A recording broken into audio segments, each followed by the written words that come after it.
Good morning. Good morning. My name is John Haas, and I'm one of the practitioners here at the center, and it's my distinct pleasure to provide the morning pre-service meditation.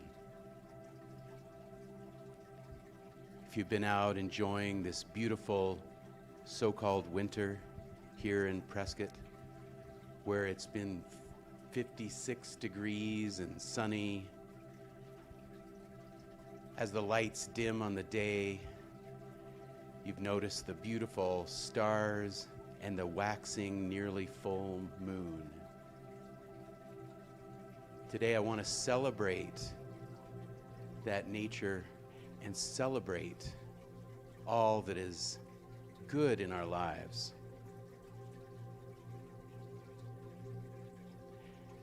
So if you haven't already done so, firmly plant your feet.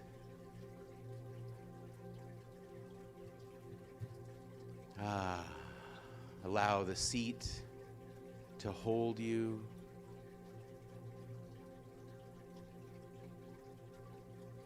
Notice your body.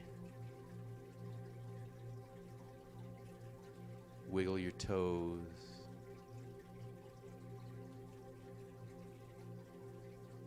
See if there's anything that wants a little extra love this morning.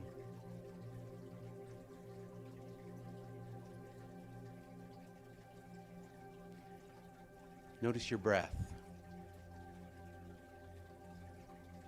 We take it so for granted, in and out. Easily, naturally. It's our gateway to the labyrinth within that we're going to hear more about.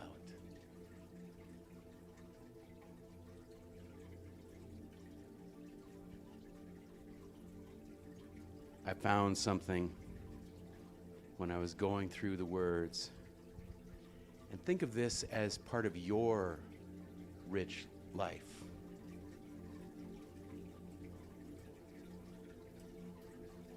My life, rich and full. My life, rich and full, still plays at the surface, not daring to touch the deeper, sometimes awakened by a word or a tone. Sometimes, in any number of ways, I run away, only to find a tender spot again. Another day, in another way.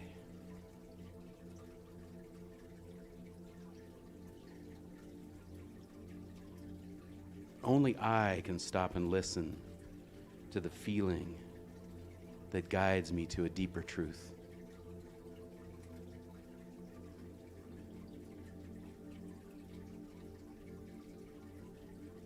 My compassion can instantly vaporize.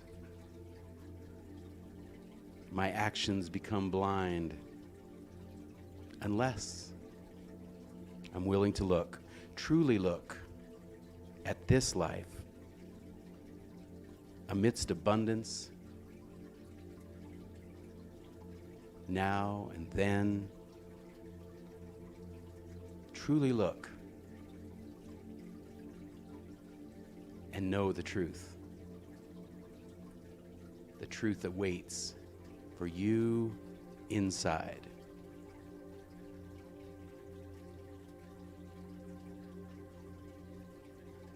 Allow those words to be your own words.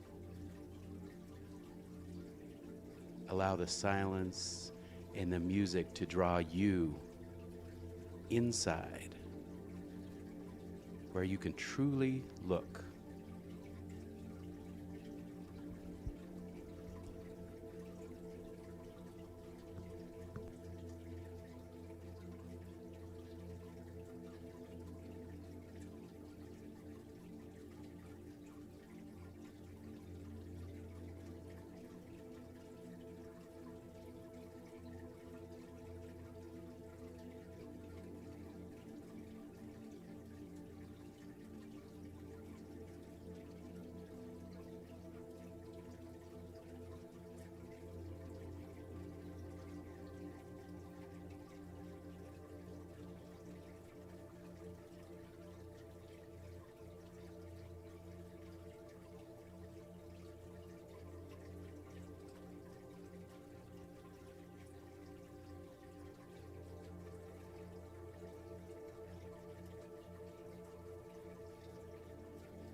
to truly look. To truly look and see who you really are.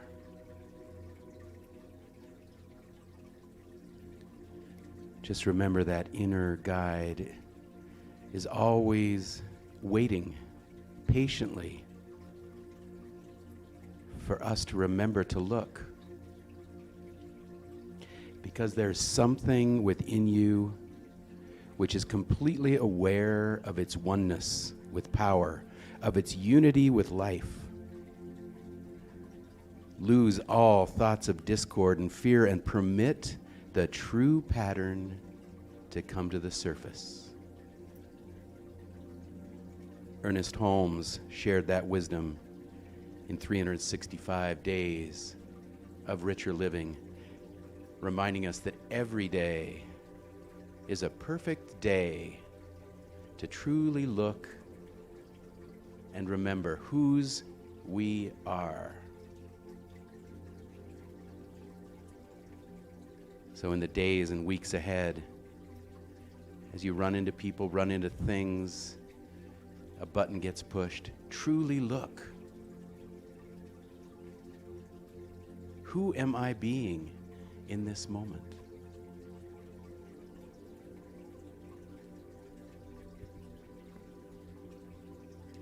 Namaste.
through the Facebook page.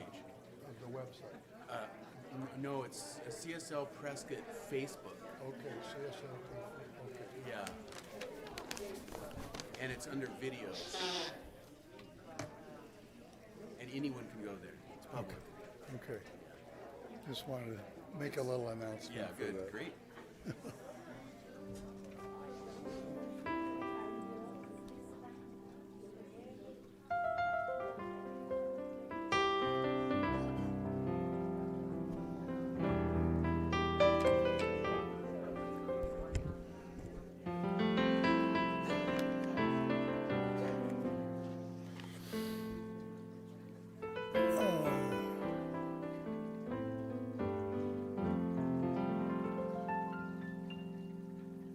Couple more trickling in.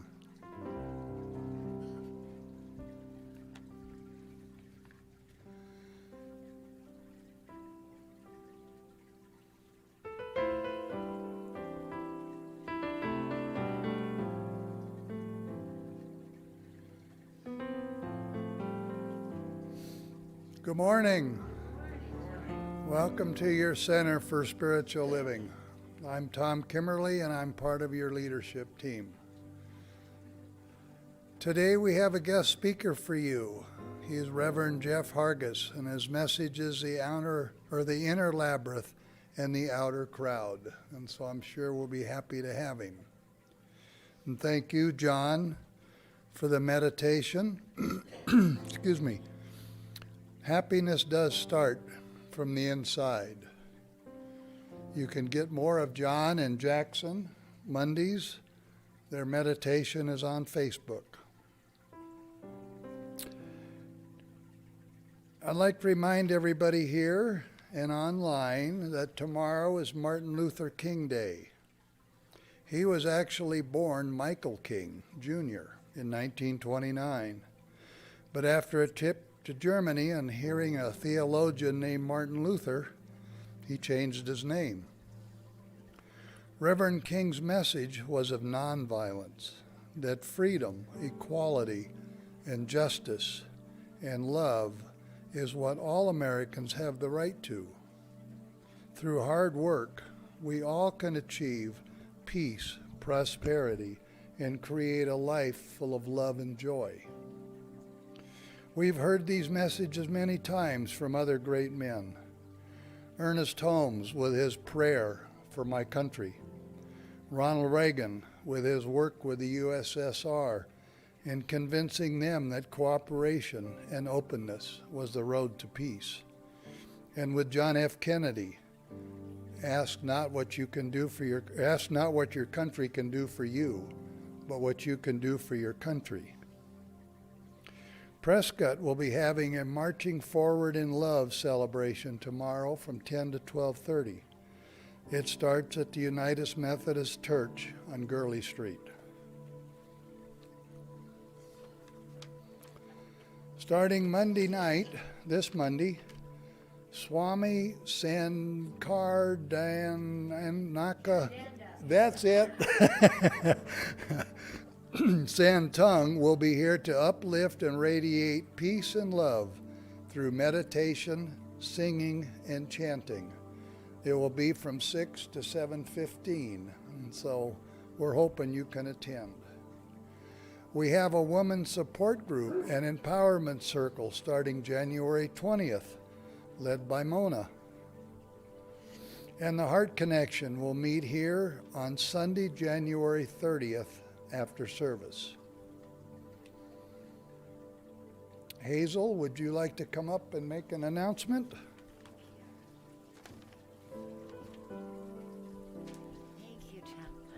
Oh, I am so excited to make this announcement. Just about our guest speakers, just a reminder, next Sunday is Dr. Karen Smith. She is awesome. She is with the Center for Spiritual Living in Las Vegas.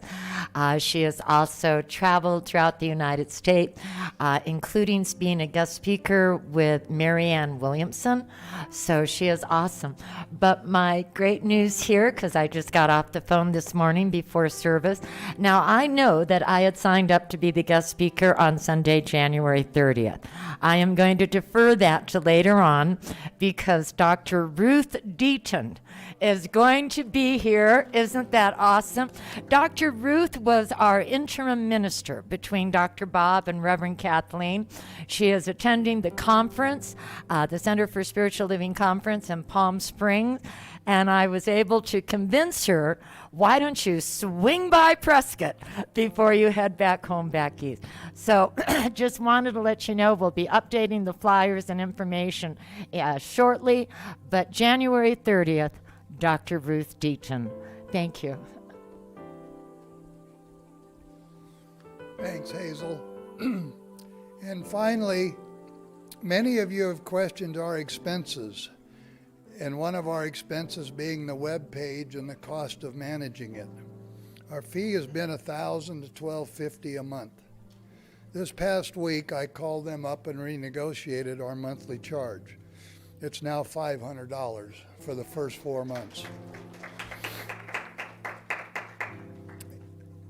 Your board has been in contact with Home Office. We will be meeting after service today to discuss an interim minister and the co-creation process. We're getting closer to having that interim minister. We're doing our best to enhance the center, but we need your support too. What can you do for our center? Enough said by me. Have a blessed day and enjoy your morning.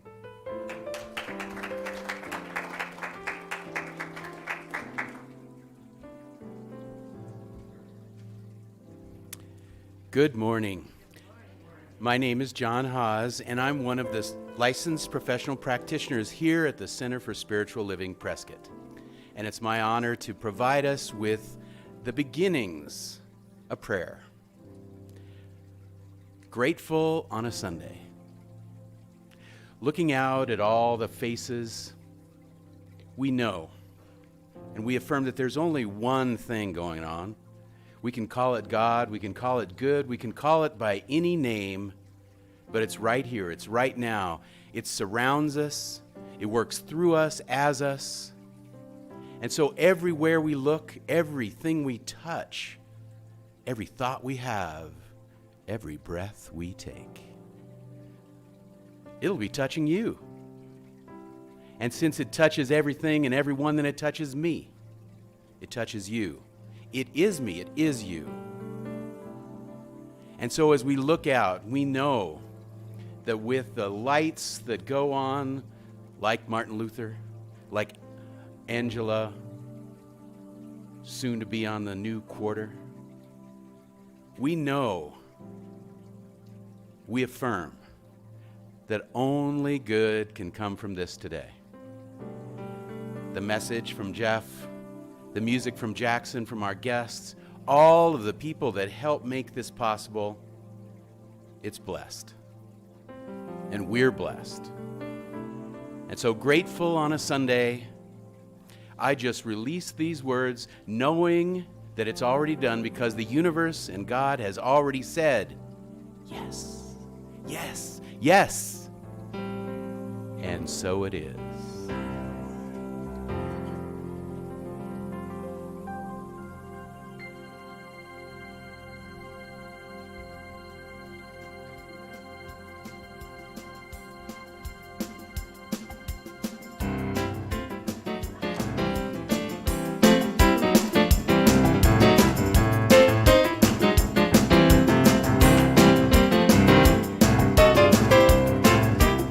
So I went on a hike a couple months ago now into a little granite mountain. And the mountain told me, you are the only you that has ever been or will ever be. So shine accordingly. This little light of mine, I'm gonna let it shine. This little light of mine, I'm gonna let it shine. This little light of mine, I'm gonna let it shine. Let it shine, let it shine, let it shine.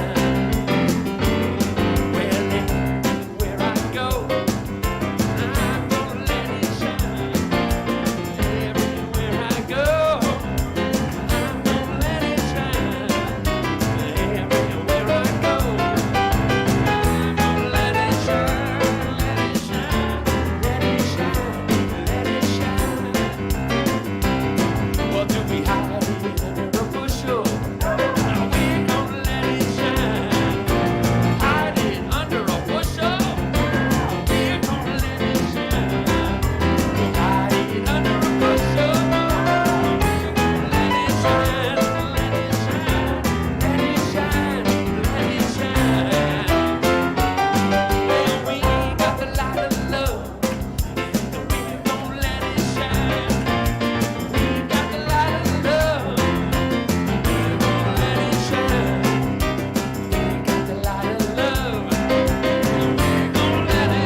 Oh, good morning, all you beautiful, beautiful shining lights. My name is Diane Gazelle. I am another one of the licensed professional practitioners here at the Center for Spiritual Living. And today it is my joy to be the service leader. So, as we get into this service, we want you to know how very welcome you are. Welcome here just as you are and just as you are not. Here we provide the spiritual tools to make the world a better place. And knowing that you never have to do this alone, you have all these beautiful people around you, and you also have our circle of licensed professional practitioners. We are here for you. We'll pray with you. We'll do a one-on-one after the service if you wish. We also do private consultation, private sessions with you. And as a reminder, we have the 3-minute miracle every Sunday after service. Just come up to the front and meet one of the practitioners. You'll recognize us by the stoles. And one of the things that our licensed professional practitioners are doing these days, where we'll be called to step up to some extra duties, is to have a new member class. And so right now, I invite Hazel Bowman and Sandy Kimmerly.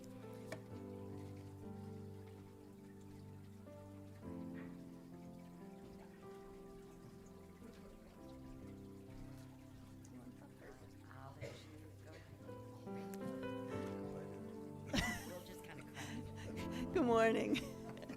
We are extremely pleased to announce that we have 5 new members. So if these people would please come up on the podium when your name is called. Gary Stewart, Mike Bulick, Chris Rice, Patty Scott, and Andrea Sexton.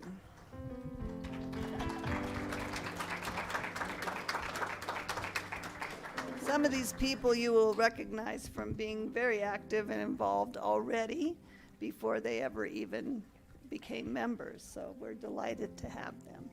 Hazel? Yes, thank you, Sandy.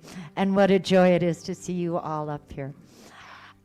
We have a membership commitment, and I am going to be asking a few questions. After each one, I'm going to ask that you please respond, I will. Okay?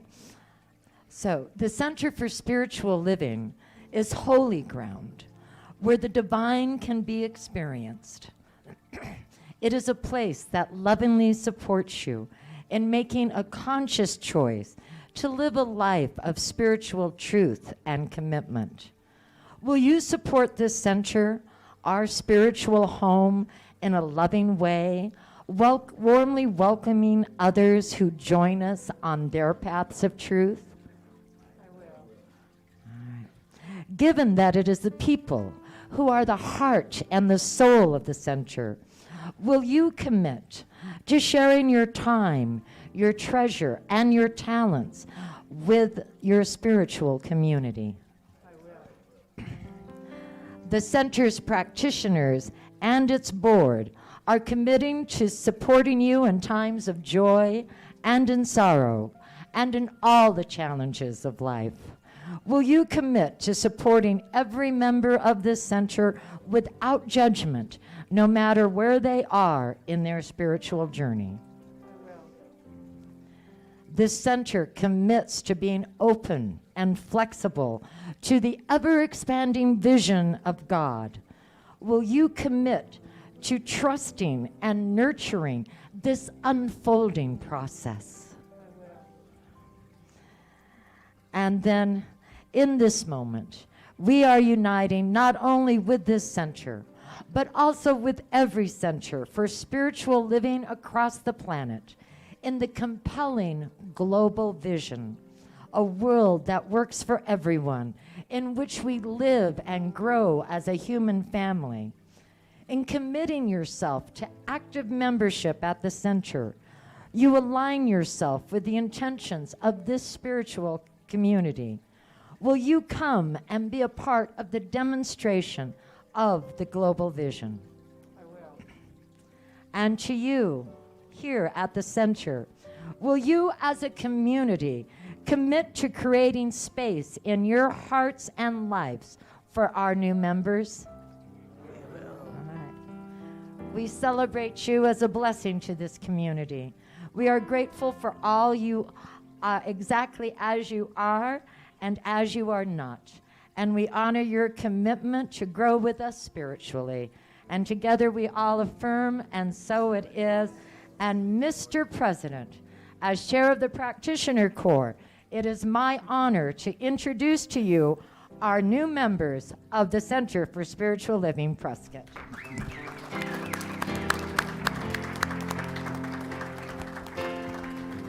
Thank you, Hazel, and welcome. Welcome to our center. I'm sure you're going to be very active in our group, and we're going to be very supportive of you. Whatever you want, it's right here, right now. Thank you.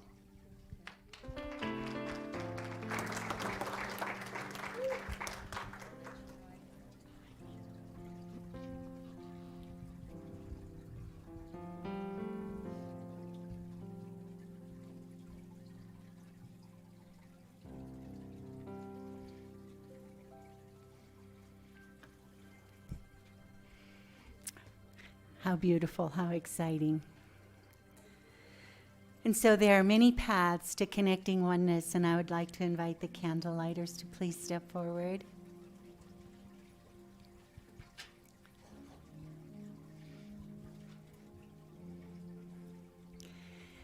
The Center for Spiritual Living honors all faith traditions. As we light a candle for the world's religions, it is to acknowledge both our multiplicity and our unity. We light a candle for Christianity based on the teachings of Jesus the Christ, who taught the path of love, forgiveness, and healing by the presence within.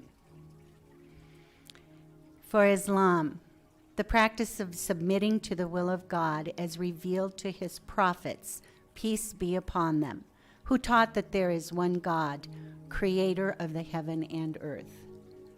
For Judaism, a community of shared laws, traditions, and family ties, which began with the covenant between Abraham and God. For Buddhism, the middle path that ends suffering and awakens mindfulness and compassion. For Hinduism, the path of knowledge, action, and devotion. For Native American traditions, and those who walk the Good Red Road, including the people of the sun, better known as the Yavapai. For Baha'i, the path of unity and peace. For the goddess traditions, embracing the divine feminine as maiden, mother, and crone. And of course, for the science of mind, which is the philosophy of life that teaches there is a power for good in the universe, and we can use it. And we affirm this by together saying our affirmation. We are here for God. Our purpose is to express the nature of God as love, abundance, and joy in everything we do. The good we seek for ourselves is what we desire for all people everywhere.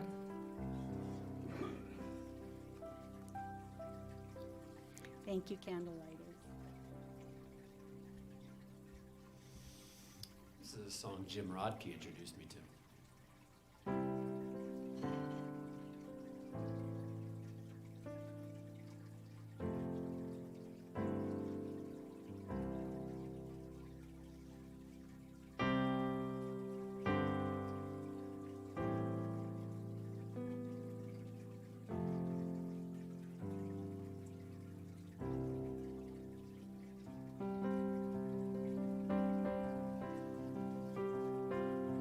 It's called Nothing More. Sing along. to be humble, to be kind. It is the giving of the peace in your mind. To a stranger, to a friend, to give in such a way that has no end. We are love, we are one.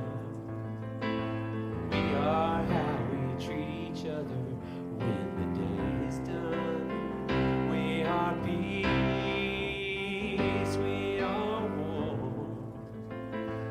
We are how we treat each other, nothing more. To be bold, to be brave. It is the thinking that I don't need to be saved. Then the darkness can come quick. The danger of the anger and the holding on to it. We are love, we are one. We are how we treat each other when the day is done. We are peace, we are warm.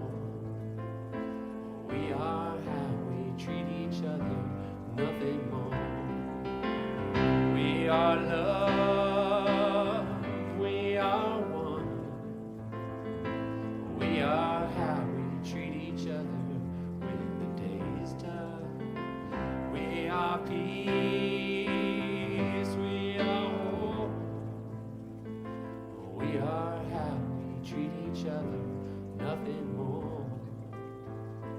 We are how we treat each other, nothing more. We are how we treat each other, nothing more.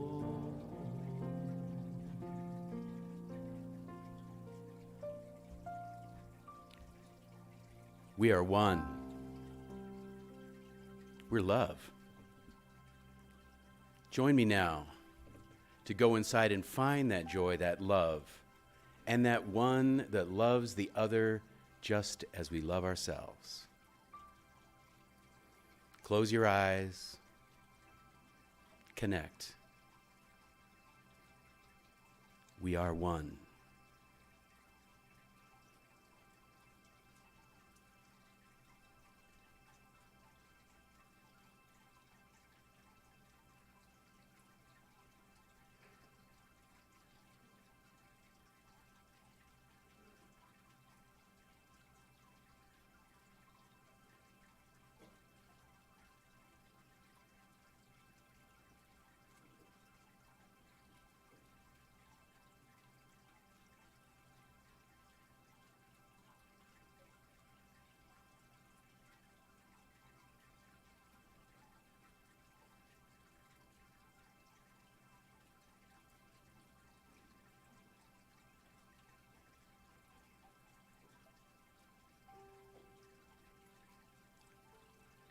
And this joy, this love, this one is always with us inside. It's just a breath away. Namaste.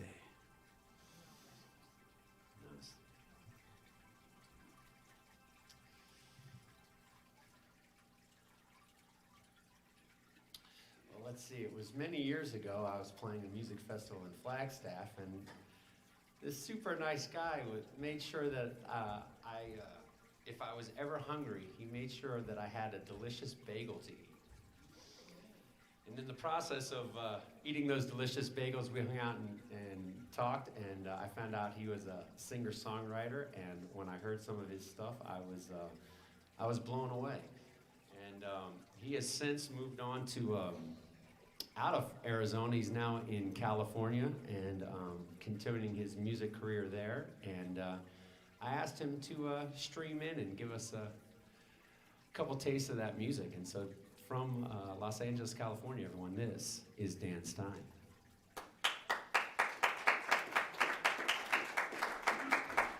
All right. Well, thank you for having me, Jackson, and It's so nice to be back with the Center for Spiritual Living. And yeah, so this song is called If We Let It Go, and it is based on the Buddha's principles of detachment. So let's all practice some detachment today.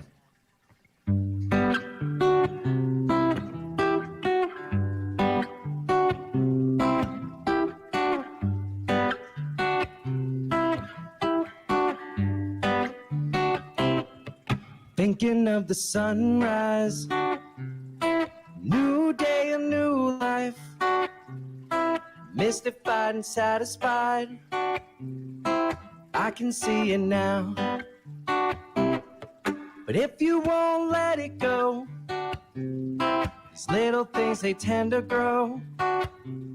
So take it easy, take it slow, you can have it all. If you really want me, let me know. You can put this song on the radio. We can take this whole show on the road. So let's go. If you listen closely, these words will set you free. No, time is not the enemy if we let it be. This life is not a puppet show, so don't pretend you didn't know. We cannot change it anyhow, 'cause that's the way it goes. But if you really want me, let me know. We can put this song on the radio. We can take this whole show on the road. So let's go.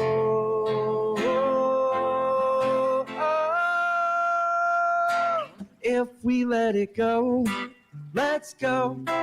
If we let it go, let's go. We can put this song on the radio. If we let it go. Listen to your heart. Keep your head up in the stars. You're never really far. You're never really far from being all that you are. Looking at the sunset, putting down all my bets, giving it another shot, why not? I got no regrets. I send it on the internet, coming through your TV set. Smoke my last cigarette, if I can let it go. If you really want me, let me know. We can put this song on the radio. We can take this whole show on the road. So let's go. If we let it go, let's go. If we let it go, let's go. We can put this song on the radio. If we let it go. If we let it go, let's go. If we let it go, let's go. We can put this song on the radio. If we let it go. If we let it go. If we let it go. If we let it go.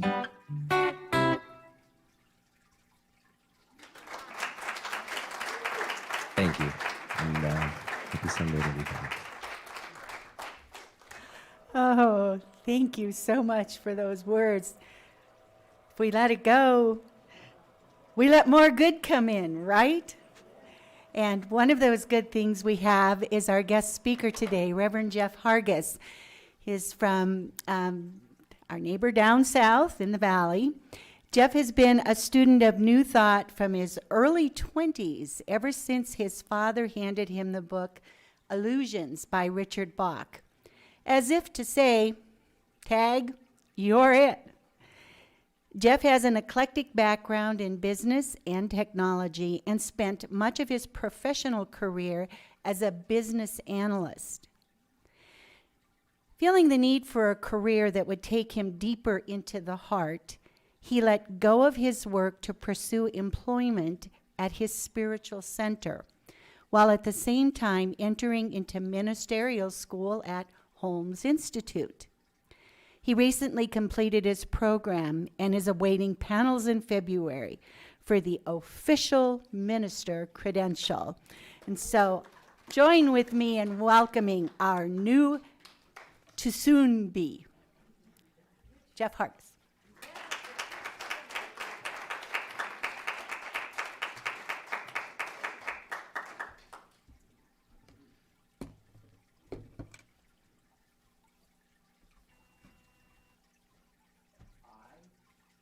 Feel so welcomed here. I can't quite tell you the experience that it is for a newcomer to come in here and be greeted and welcomed by you all in such the way that you have done for me. It has taken my breath away. So I want to thank you all. And you know, I could do a whole sermon around this because of how impressed I was. And the fact that you all faced in November the movement of a minister out, I was kind of expecting something a little bit different when I got here. And what I found was this joy-filled community that in the absence of a minister, you have filled all of those voids like a vacuum coming in. And there is all of these leaders that are stepping up that is very clear to me. There are just, and there's a great core of practitioners. There is just, and Jackson, you just did this amazing thing with a live, that's amazing. That's not, we're not doing that at New Vision Center. Very well done. There's a lot that goes into that. I am very aware of. So, as was introduced, my name is Jeff Hargis, soon to become a minister. And so, thank you. I feel that excited about it, too. It's been a long road of going into ministerial school, and so I am glad that I'm at the final lap of this journey. And so, I want to, so I'm still kind of a student, and so I want to just put out there as a bit of an asterisk that if this talk goes a little south, it's because I'm still a student. I'm not yet a minister. So there's my, no, I am just kidding. That's not a very good religious scientist to say something like that, right? And also, I had this great title based on a book called The Hidden Wholeness by Parker Palmer. And the title of the talk was The Inner Labyrinth and the Outer Crowd. And I love the name. I love the title. I was really excited when I came up with it. And as I was putting it all together, I found that it just wasn't coming together at all. So I reserved the right to totally change where I was going to go with this talk and focus in on something a little bit different. And maybe by the end of this talk, we can have a title for it. What I am talking about is something about the awakening in consciousness. And what I know is that consciousness is a word that we use in our centers. I know at New Vision Center in Phoenix, we use this word consciousness in everything, in all of our teaching, up on the pulpit, in our conversations. It comes up all of the time, and I'm sure it does here as well. And so what I wanted to do was come in with not necessarily a definition from the dictionary, but rather some meaning behind consciousness from the science of mind. And what it said, what I came up with through the readings that I had was the use that we make of this word consciousness is to illuminate the understanding that there is something that dwells within all of us that is individualized by each of us, that is part of something larger. A larger understanding, a larger wisdom, a larger intelligence. And that larger intelligence, individualized by us, is what we would call our consciousness. And so I love the meaning that that puts behind this word consciousness. And so regardless of where I am or who I'm with or the situation that I find myself in, there is this thing that I have access to that's actually part of me that allows me to experience this greater wholeness, intelligence, and good that is all around me.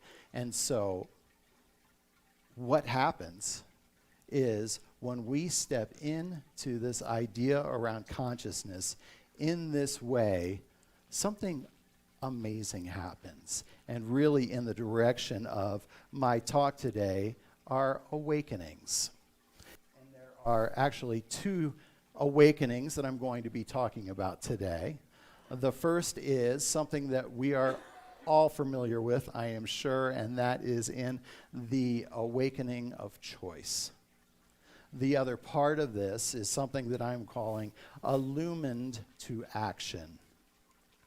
Now, in between those two is sort of a bridge, and since I had to have a third point to this talk, I inserted it into this.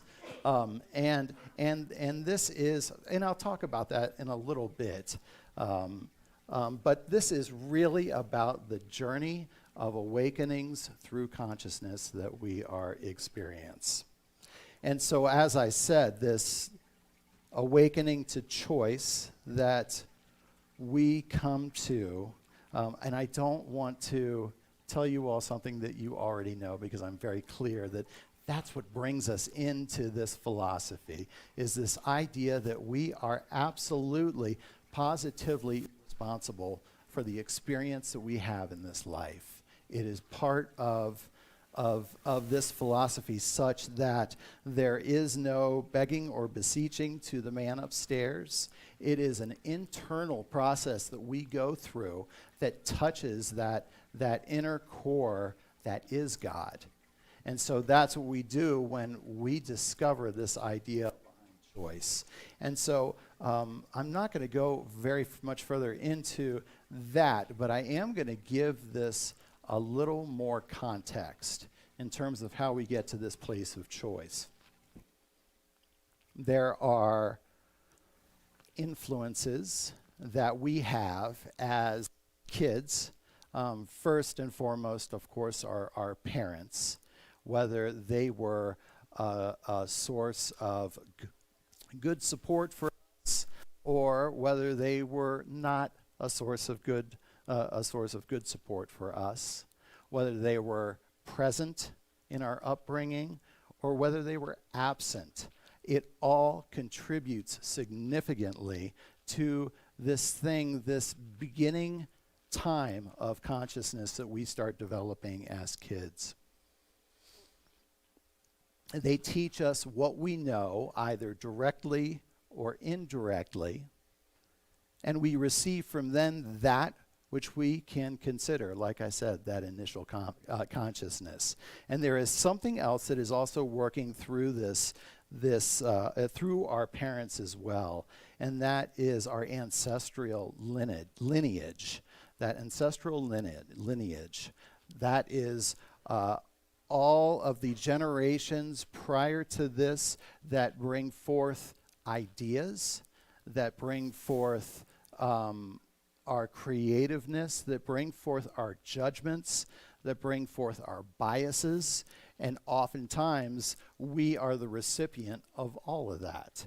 So it comes to us in that way because what we are experiencing is through our parents, and our parents at that point are typically always right?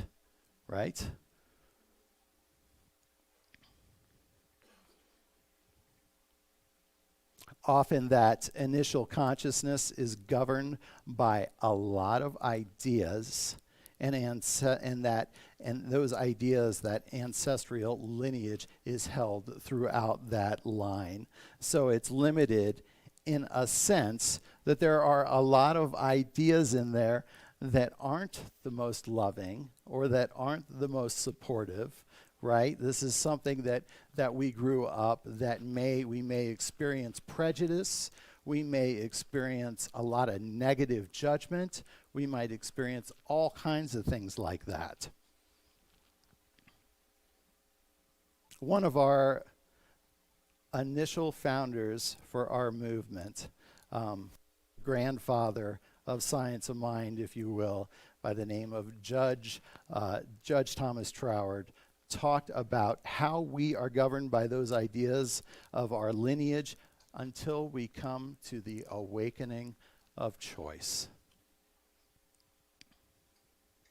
The awakening that we have absolute dominion in our lives to pull forth that exact experience that we want out of life. And it is an acceleration of our spiritual journey that we step into when we find this idea behind choice. It is, well, I'll speak for myself. It is something that was so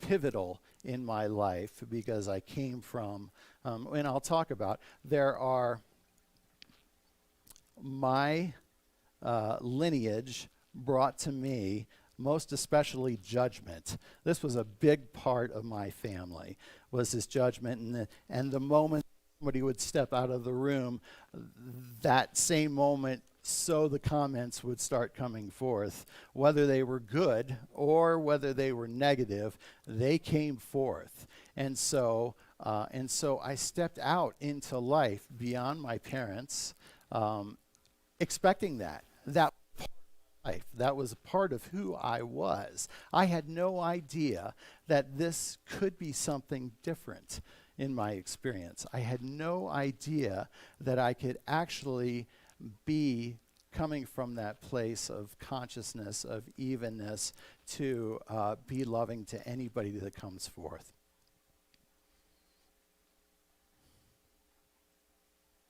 It sounds really simple, this idea around choice. And it takes a long time not to respond unconsciously every time we encounter something that our tribe told us was this way or the other. But we begin to see that we don't have to be defensive. We don't have to be argumentative. We don't have to take things personally. We don't have to strike out in anger because of our own fears. There is a quote from Marcus Aurelius.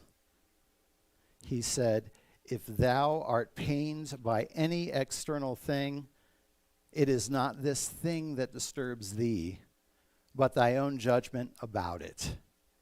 And it is in thy power to wipe out this judgment now." So choice. This awakening to choice is part of the science of mind. It's what we do. It's what we take part in. It's part of our classes. It's what we hear up here on the pulpit. It's all around us.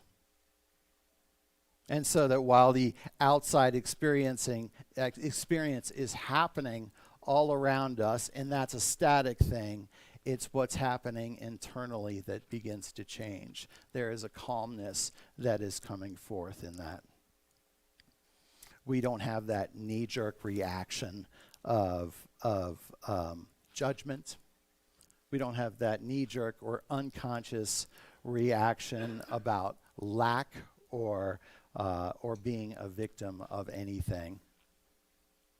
It becomes part of our internal being that we recognize that we are in this place where the universe is conspiring for our good.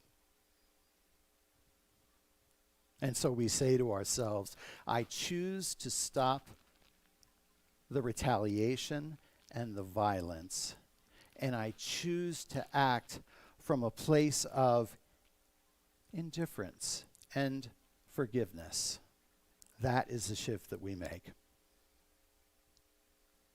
And so only when we are at that place of easily transitioning from that knee-jerk reaction, from that unconscious reaction to discernment and forgiveness, we also begin to appreciate that there are other levels of awakening that are happening along our spiritual path. And that is the illumined action.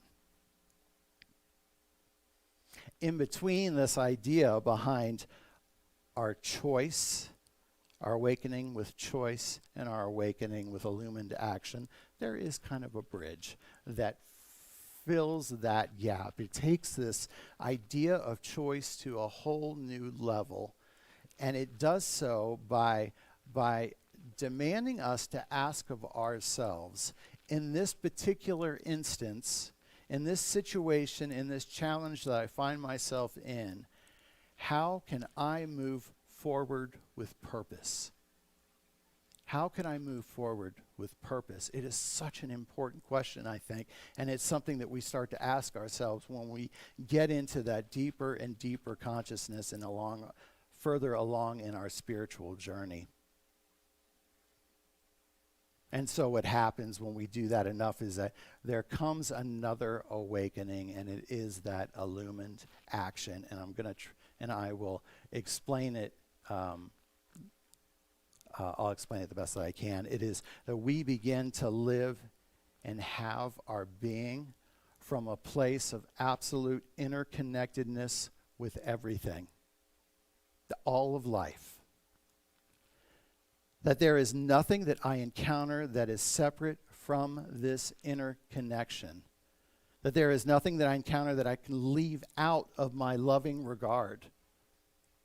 That when we begin to see our very existence in human form is dependent upon the sorts of interactions all over the earth that are happening all the time in my favor.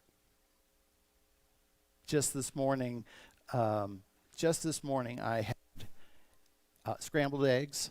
I prepared that. I went to the grocery store. I got eggs, and I had some toast and some fruit.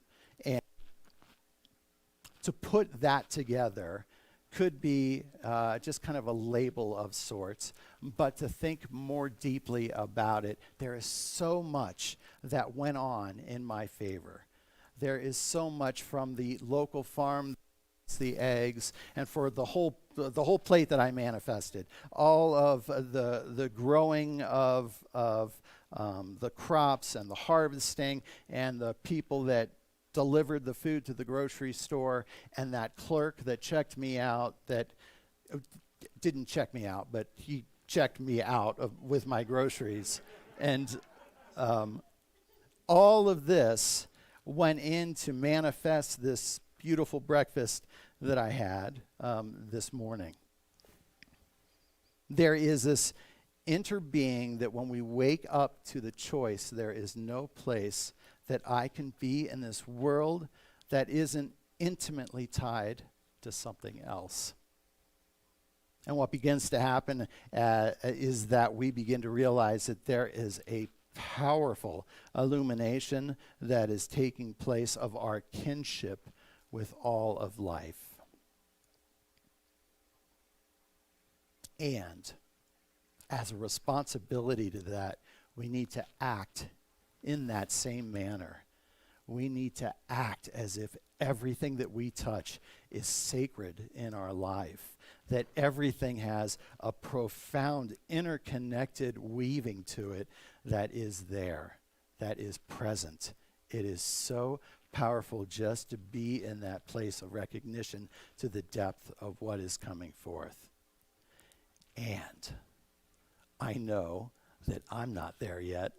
I wish I was there, and I have moments of deep connection when I do feel that. But I am not completely there yet. So don't let me paint this picture that I am holier than thou, because I am not. And there are many times when I go to the grocery store, I get my groceries, I drive totally unconscious of the drive home, and I sit down, I eat, and I don't have a second thought about what came together to produce this manifestation on my plate. It's not so much of even a thought. So we don't know. There is yet a power that is there. And I think we all know it intuitively. It is there. It's the reason that we keep coming back to this center to experience this oneness, this unity that we're experiencing now. But it is powerful. And like I said, it kind of comes and goes. It's like a toddler that steps into the cab of a truck and accidentally turns on the ignition.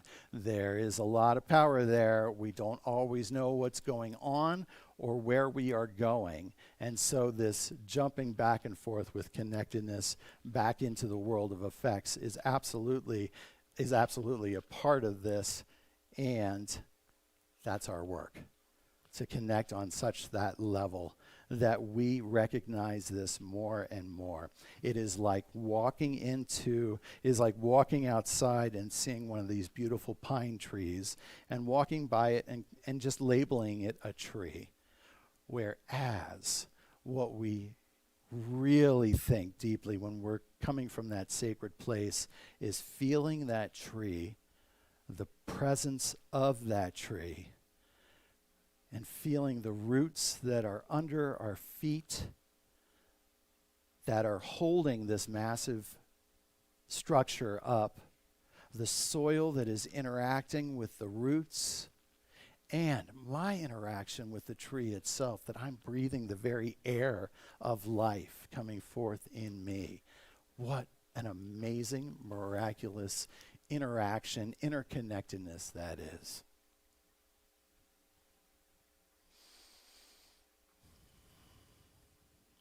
Last September, we had the 20th anniversary of 9/11. And when that was happening, there were some stories that were coming out. And there was one story in particular that really, truly exemplified being called into action. When the plane hit the Pentagon, there was actually a childcare, a daycare for children, like 80 children and infants of all the employees there at the Pentagon. And when that plane hit, of course, as you would expect, there was only 2 or 3 daycare workers. They came into this place of absolute franticness. It was panic time. It was all kinds of chaos was happening. And so what had happened was, and there were all these metal cribs, I guess, infants were staying, and these wheels on them, and they were impossible to push, so they were pretty much stationary. So what happened was a Marine come running in to the daycare and said, "What do you need? What do you need?" And she said, "We need to get these children out of here." And so the Marine just turned around and I almost said hauled ass. I did say hauled ass, and hauled ass out of there. And my apologies. And left the workers just kind of okay. And not a few minutes later came 40 of his Marine buddies, and they absolutely snapped into action into this. They grabbed all of those kids. They were taking the toddlers and putting them in the infants' cribs, and they were pushing those cribs outside into an adjacent park that was there. And so it was this incredible coordinated movement, as if these guys and gals knew exactly what they were doing, to bring forth all of these kids into this park. And they circled those kids like covered wagons would circle, and it was like this circle of humanity. It was like this circle of humanity that was protecting these kids. And you've got to know that every one of those Marines was sitting there saying, nobody is going to harm you guys. There is not one thing that is going to happen here that's going to harm you guys. So these Marines were trained for these types of emergencies. And they were strong and able to do just that type of thing, moving those heavy cribs and protecting those kids. The thing here that I want us to be tuned into is that we all have that training. We have all been practicing how to love each other. We have all been practicing how to support each other. We have been practicing this for certainly as long as we've been here at this center, and probably well beyond that. So we are prepared, and it's unique to each one of us. But we must heed the call when that happens. We must stand up out of our own being and step forward into those talents, into those gifted gifts that we have been given and that we have discovered.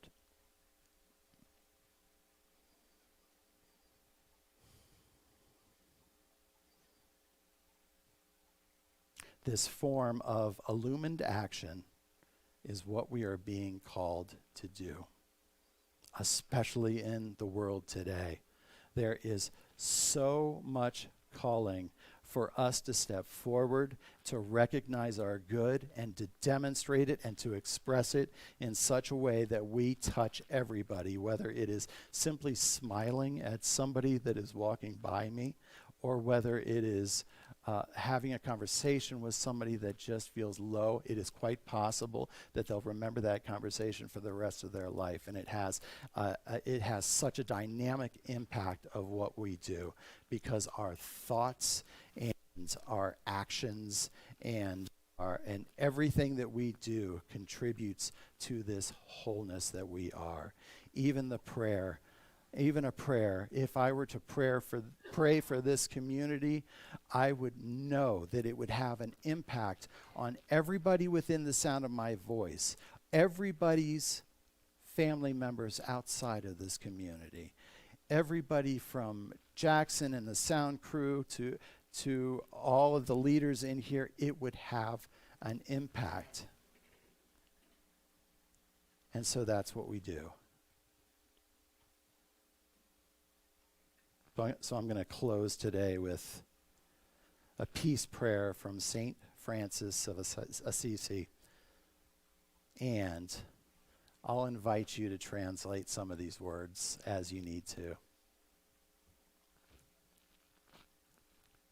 Lord, make me an instrument of your peace. Where there is hatred, let me sow love. Where there is injury, pardon. Where there is doubt, faith. Where there is despair, hope. Where there is darkness, light. Where there is sadness, joy. O divine Master, grant that I may not so much seek to be consoled as to console, to be understood as to understand, to be loved as to be loved. For it is in giving that we receive. It is in pardoning that we are pardoned, and it is in dying that we are born to eternal life. And so in continuation of this prayer, I recognize that we truly are part of something bigger, that there is a wholeness and interconnectedness that is so apparent. We simply have to go deep within to recognize it. It is that source. It is that unlimited good. It is that joy and unconditional love that comes forth. And it is coming from this place of absolute faith and knowing that I speak a word for this community. I speak a word of faith that this community has got it. They have got all of these things worked out. There was a step forward into those places that were once void, like a vacuum, pulling in all of the leaders, pulling in all of those that interact with each other to a higher level of being. I know that each one of us, as we have stepped into our spiritual journey, we have done so coming from a place of awakening in so many different ways, that of choice and that of action. And so I just breathe deep into this recognition. I breathe deep knowing that this community is whole and complete exactly as it is right now. And I just dwell in that place of absolute gratitude for all of this. I dwell in thanksgiving, knowing that it is all so. And I release this word to that universal action and law that says, yes, absolutely, as you wish, it is so. So I let it be, and I call it good. And together we know this truth by saying together, and so it is.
As we let that joy wash over us, we remember that we are here in a physical building that we maintain through our love and our donations.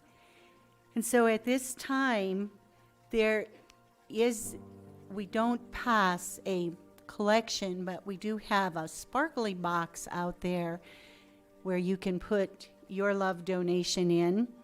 You can also donate online by going to cslprescott.org/give. And one more way you can do this is through texting 844-917-1240. And so right now, whether your offering is in a physical form of cash or check, I invite you just to put your hands over your heart and say with us the affirmation: divine love in and through me blesses and multiplies all that I have, all that I give, and all that I receive. Thank you, life. And thank you. And back to our soloist. Thank you for the lovely sermon and for having me. This song is called Home Again, and it is a song about basically just, walking with Spirit and finding our way back home, whether that's your physical home or whether that's your spiritual home. It's the place where faith is born, where we're safe, comfortable enough to feel hopeful about the future. And I hope that you all find that home.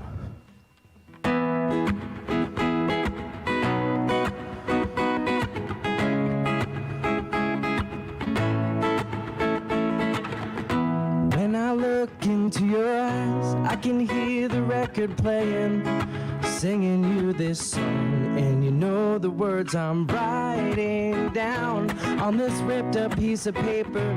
The memories and thoughts, well, they're doing us a favor, and this time I'm letting go.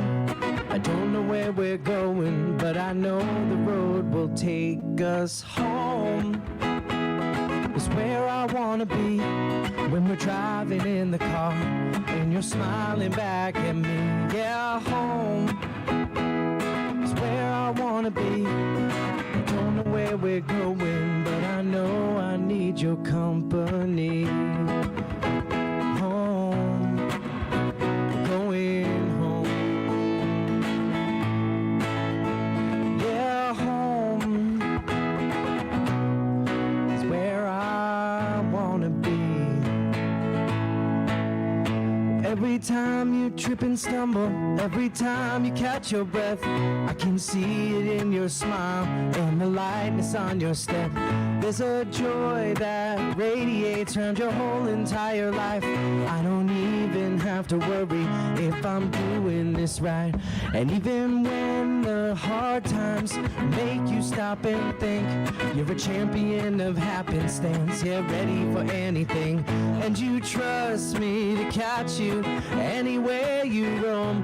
I just hope the path you're taking will remind you to come back home. It's where I wanna be when we're driving in the car and you're smiling back at me. Yeah, home is where I wanna be. I don't know where we're going, but I know I need your company. Home, we're going home. Yeah, home is where I wanna be. Home is where the heart is.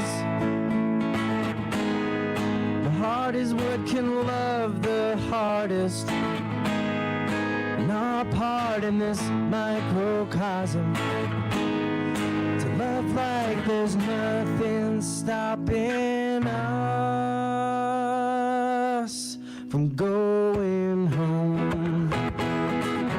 It's where I wanna be when we're driving in the car and you're smiling back at me. Yeah, home is where I wanna be. I don't know where we're going, but I know I need your company. Home, going home. Yeah, home is where I wanna be. Going home, going home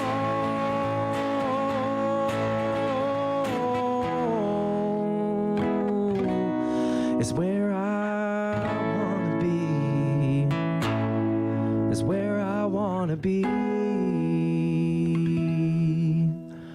And thank you, Center for Spiritual Learning, for letting me make my home with you this Sunday morning. And I hope everybody has a beautiful and blessed week.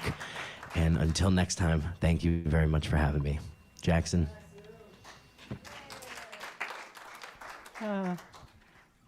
Thank you, Jeff.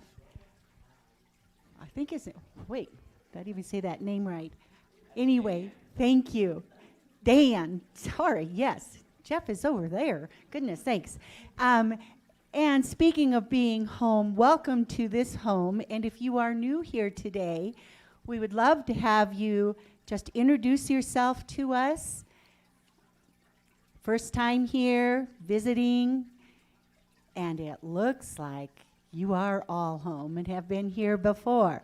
So I know that the children are, okay, oh, there they come, okie doke. Or our youth representative is here. Yes, come on in. Thank you.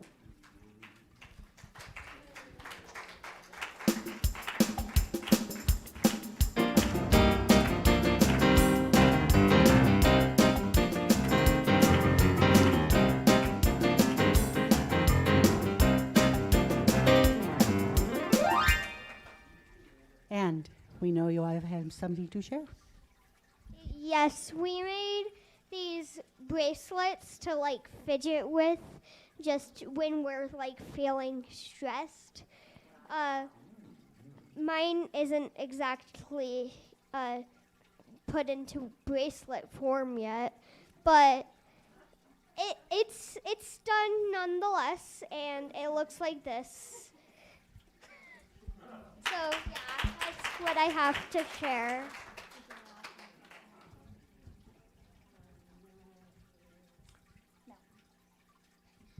We're good. That's it. All right. I'd like to invite you back up, Reverend Jeff, as we go.